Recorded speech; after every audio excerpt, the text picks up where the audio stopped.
Hello, everyone. So I'm going to talk briefly about ministerial responsibility. I was talking about this before, but I was cut off slightly early. Anyway, this is a convention of the UK Constitution, not a law, and that ministers, if they feel unable to defend cabinet policy in public, must resign. And those who do not adhere to collective cabinet responsibility, those who speak out against governmental policy, are liable to be sacked if they don't resign. Now, a notable example was in 1990, with Sir Geoffrey Howe.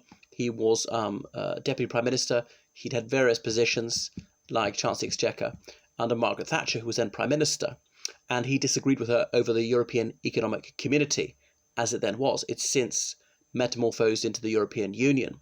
And there was a thing called the ERM, the Exchange Rate Mechanism. That's to say the currencies within the EEC, and there were only 12 countries in the EEC at the time, they would follow the Deutschmark. That was the West German currency, because West Germany had the healthiest economy in the EEC at the time. Remember, Germany was divided from 1945 to 1990. It was only just about to be officially reunited that October 1990. Well, it was just about the time that German reunification was coming to fruition. So Margaret Thatcher was against this. There was talk in the EEC of transforming into the European Union, and Margaret Thatcher set her face against that, having been a Europhile earlier, having campaigned for the United Kingdom to join the European Economic Community, to stay in it and all the rest of it, was beginning to have second thoughts, pull back, for this integration was going too deep. So Geoffrey Howe famously resigned, and that held Margaret Thatcher below the waterline. There are other issues that brought her down, like notably the community charge, colloquially known as the poll tax. But that was his resignation. He died, only about 5 years ago, Geoffrey Howe. Okay, so the war in Iraq.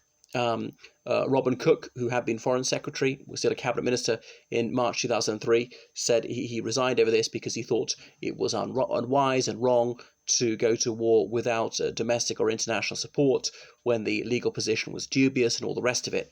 He strove desperately to get a second United Nations Security Council resolution explicitly authorizing the use of force. As there wasn't one, he resigned. If there had been one, he would have gone with it. He opposed the government on this issue alone. He agreed with all the rest of their policies, but this was so vital, he had to stand down, and he was cheered to the rafters by the Labour backbenchers. He'd been scorned by them as Foreign and Commonwealth Secretary because Labour talked about having an ethical foreign policy, and often it was anything but ethical. So he got himself some credit with the left of the party over that one. Claire Short was the International Development Secretary, said that she would resign if there was military action in Iraq, but she was persuaded to stay. About a month later, she resigned because there was inadequate planning, but they hadn't prepared to provide for the humanitarian needs of the Iraqis in advance, partly because the United Kingdom hadn't decided for certain that it was actually going to liberate the Iraqis. So she was made to look a fool, perhaps, by saying she's going to resign, by not resigning, by then resigning perhaps a month later, and she even left the Labour Party a while ago, sat as an independent Labour MP for a while, that Member of Parliament for Birmingham, Ladywood. It was John Denham, another Labour minister, who resigned over this. So we won't go through all the resignations, and the same would apply to the shadow cabinet. If you think that one or some of the policies are so objectionable that you refuse to advocate for them in public, then you must resign. So 2018, David Davies, the Brexit Secretary, he resigned. He said he'd been making concessions for over a year, and push had come to shove. There was a bottom line. He couldn't take it anymore, so he resigned.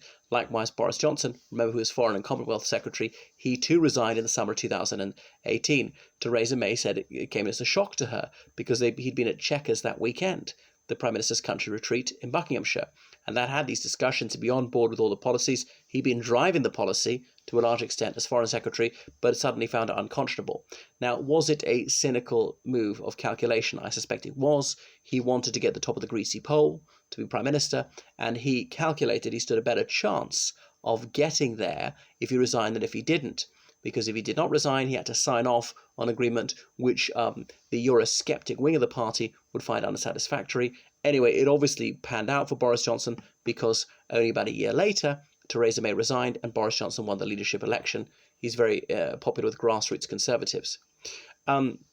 So you can avoid collective cabinet responsibility over the European Economic Community referendum in 1975. Should the United Kingdom stay in?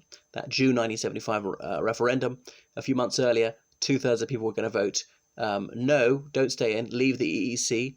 But public opinion shifted hugely, and 2/3 voted to stay in the European Economic Community. 2011, the alternative vote referendum. Again, collective cabinet responsibility was suspended, and the Liberal Democrats were very keen on it. Remember, there was a Conservative Lib Dem coalition at the time. Most Conservatives were against. Labour was fairly divided on this, and the minor parties too. So that was that. And it was defeated. There was going to be no alternative vote system. It was going to be something close to proportional representation, which would really favour the Liberal Democrats. Notably, the United Kingdom has only ever held 3 referenda: 1975, 2011, and 2016. Now, there have been referenda for different parts of the United Kingdom. Northern Ireland, notably, in I think it's 1973, again 1998, Scotland in 1978, and indeed 1997 and 2014. Wales had one in 1997. London had one in 1998, if I got that right, over a directly elected mayor and assembly. Various cities in England have had them over directly elected mayors and so forth. North East England had one over having a regional assembly in about 2004. Okay, so if an issue is so divisive that they can't have a common cabinet policy on the issue, then collective cabinet responsibility is suspended on that single issue. And that was a case even in the 1820s, or in the Earl of Liverpool's cabinet about Catholic emancipation. So non-attributable briefing of journalists isn't allowed. It goes on a lot inside the cabinet. How do journalists get all these juicy tidbits? Or John Major, Prime Minister in 1997, he was always complaining about people giving these off-the-record briefings to journalists, as in, don't say it was me. Just a cabinet source says this. And are you going to sack these people? Major, notably, in an interview with Michael Brunson, he thought the cameras were off at an unguarded moment. He said he wasn't going to sack those he happened to know, briefing journalists off the record, because he said then there'd just be 3 more of the bastards out there causing trouble. As in, so he thought there were 3 moles in the cabinet, but he wouldn't sack them.